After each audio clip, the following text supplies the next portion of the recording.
Guys welcome this channel. So देखिए, इस video में मैं आपको बताने वाला हूँ गाइस कि आपको 18 और 19 तारीख को किस तरह से मॉक को अटेम्प्ट करना है ताकि ज्यादा से ज्यादा मार्क्स आप गेन कर पाए। लेकिन उससे पहले मैं कुछ इंपॉर्टेंट बातें कहना चाहता हूँ जो कि बहुत बहुत बहुत बहुत बहुत इंपॉर्टेंट है। ध्यान से सुनिए इन बातों को। कुछ गलतियां हुई है, उनसे आप बहुत कुछ सीख सकते हैं, मैं और आप दोनों। देखिए, कल SBI PO का रिजल्ट आया है, ठीक है। उसमें 0.75 से अगर मैं रह गया तो आप इस चीज को समझिए कि उस एक क्वेश्चन की कीमत कितनी है, जो अगर इधर से उधर होता तो वो मेंस में बैठने का मौका देता। तो इस एस्पेक्ट को समझना जरूरी है कि एक क्वेश्चन की कीमत कितनी है जिस एग्जाम को आप देने जा रहे हैं, और ऊपर से तो क्लर्क इसका और भी ऊपर जाएगा। और गलतियां कहाँ हुई है, आपको अपनी गलतियों को देखना है। कल आपका भी रिजल्ट आएगा, कई लोगों का हुआ होगा, कई लोगों का नहीं हुआ होगा। तो इन चीजों को देखिए। मान लीजिए, अगर मैं कहता हूँ मुझसे क्या मिस्टेक्स हुई हैं, तो मिस्टेक्स क्या थी। जैसे मान लीजिए कि मैंने इतने मार्क्स नहीं दिए, मैं श्योर था कि SBI कंफर्म हो ही जाएगा, एंड ये ह्यूमन नेचर है, थोड़ा पर्सन लीनियंट हो जाता है। सो इतने मार्क्स नहीं दिए मैंने, और उसने थोड़ा सा जो बंदा दो मार्क्स देता था दिन भर, 2-3, उसने एक भी मौका, आप बिलीव नहीं करेंगे, लाइव मॉक 2-4 लाइव मॉक के सिवा मैंने आई थिंक एक प्रैक्टिस मॉक का 2 से 3 मॉक के सिवा मैंने मॉक नहीं, जहाँ पे 15-15 मॉक्स अवेलेबल होते नहीं दिया था। और आप देख सकते हैं आपको कितना इफेक्ट पड़ा। सो इसलिए ये सब चीजें सीखने वाली है कि आप कितने भी इंटेलिजेंट हो, कितने भी कुछ भी हो, लेकिन अगर आप प्रैक्टिस नहीं करते हैं तो कहीं ना कहीं आप धोखा खा जाएंगे। सो कोई बात नहीं, हम गलती से सीखेंगे, आगे ऐसी गलती नहीं करेंगे। और अगर मेरा थोड़ा बहुत एक्सपीरियंस है कि हाँ, अगर मैं सही क्वेश्चन को ऑप्ट कर सकता हूँ, वहां पे मान लीजिए DI में मेरे से उस दिन मिस्टेक हुई थी, और मैंने एनालिसिस में बताया था कि मैं जो है सबसे रीजनिंग में पूरा जो है खुश हूँ, इंग्लिश में पूरा खुश हूँ, बट कांट में मुझसे अटेम्प्ट थोड़े कम रह गए, जो कि एक मिस्टेक से हुई कि मैंने डिसाइड किया था कि अगर मैं अटेम्प्ट कर रहा हूँ, कहीं पे मैं जो है बीच में कोई गलती हो जाती है तो मैं उस गलती को बिल्कुल भी मतलब तुरंत छोड़ के आगे बढ़ जाऊंगा। बट उसे रेक्टिफाई करने में टाइम भी गया, और थोड़ा सा ये सब मिस्टेक्स होती हैं, तो आप ध्यान से सुनिए। और आगे मैं बता रहा हूँ, इन मिस्टेक्स को आपको नहीं करना है वहां पे। चलिए, अब मैं स्टार्ट करता हूँ कि क्या होगा, कैसे अटेम्प्ट करना है, और क्या मिस्टेक्स नहीं करनी, अगर गलती हो जाती है तो क्या करना है। चलिए स्टार्ट करते हैं, ठीक है। देखिए यहाँ पे क्या हो गया। ओके, सो स्टार्ट करते हैं। एक सेकंड। चलिए, ये मैंने 2020 का एक पुराना मॉक लिया है, ठीक है, ताकि इससे आपको एक डेमो दे सकूं क्या करना है कैसे नहीं। देखिए, मान लीजिए इंग्लिश आ गया। अब आपके सामने इंग्लिश में पैसेज पहले आया है, तो पैसेज क्या करेगा, आपको पैसेज फंसाने की कोशिश करता है। आप इसी में अगर इन्फ्लुएंस, हालांकि क्लर्क इतना आएगा नहीं इन्फ्लुएंस बेस, लेकिन आप फिर भी टाइम लगा देंगे। अगर आपकी बहुत प्रैक्टिस नहीं है तो टाइम लगा सकते, तो आप तुरंत भाग के जाइए।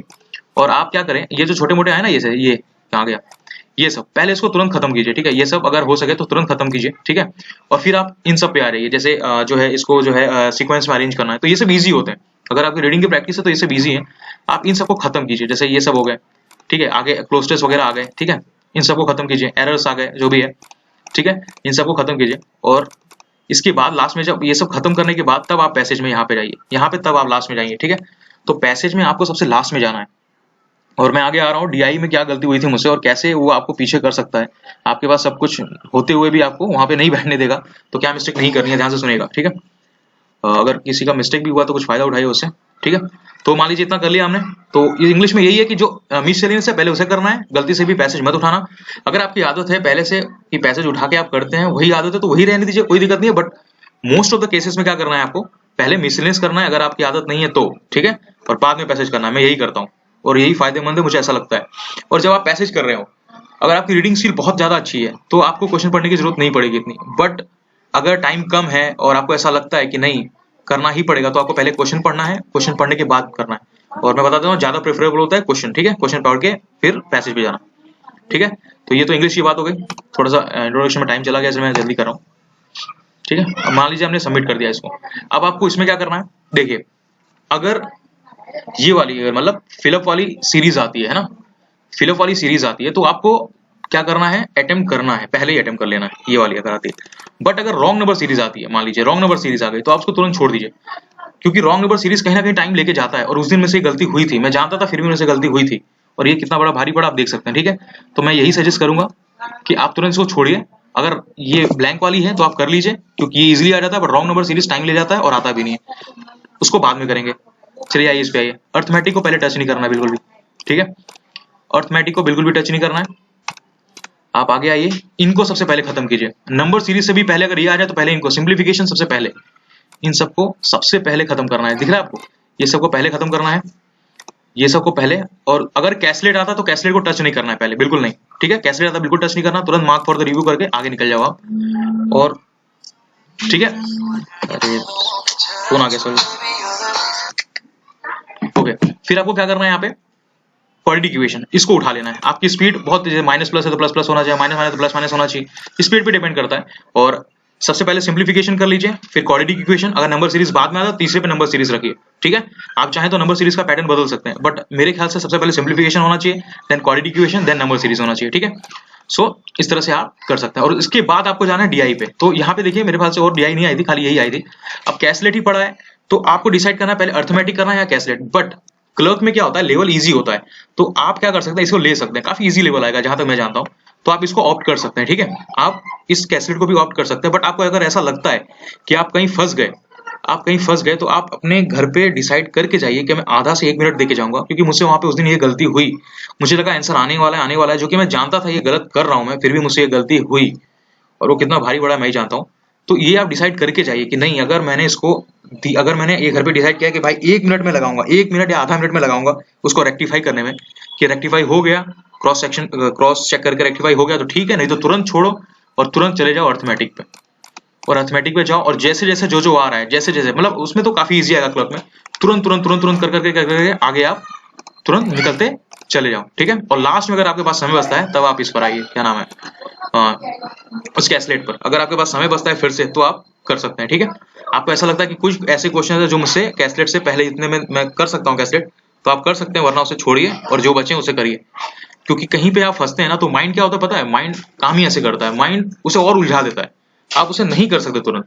अगर आपका लक उस दिन सही हुआ, किसी और का लक काम कर जाएगा तो आगे निकल जाएगा। यही चीजें होती है ना।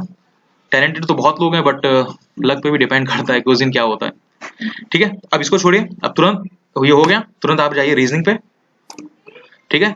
रीजनिंग पे देखिए ये वाला क्वेश्चन, इसको आप तुरंत कर सकते हैं, ये मिसलेनियस है, ठीक है। पहले मिसलेनियस और रीजनिंग में गलती से भी देखिए, सबसे पहले आपको ज्यादातर चांसेस है वहां पे पजल मिलेंगे, और इजी पजल मिलेगा वहां पे, जहाँ बिल्कुल चांसेस है इजी पजल पहले ही मिलेगा, बट पजल आपको उठाना नहीं है, चाहे इजी है चाहे कुछ भी हो, नहीं उठाना है। और उसके बाद छोड़ो छोड़ो, तुरंत मार्क को रिव्यू करके छोड़ो इसको, और ये सब तुरंत पजल छोड़ना, टच ही नहीं करना है। और तुरंत देखिए यहाँ पे ये सब मिसलेनियस तुरंत करके, ठीक है, ये सब करके तुरंत पजल करो, और ये सिलोजिज्म इसे कीजिए, और ये सब जो है छोटे मोटे इनको निपटाइए। और उसके बाद आपने जब देखिए मार्क फॉर रिव्यू किस पे करना है मैं आपको बताता हूँ।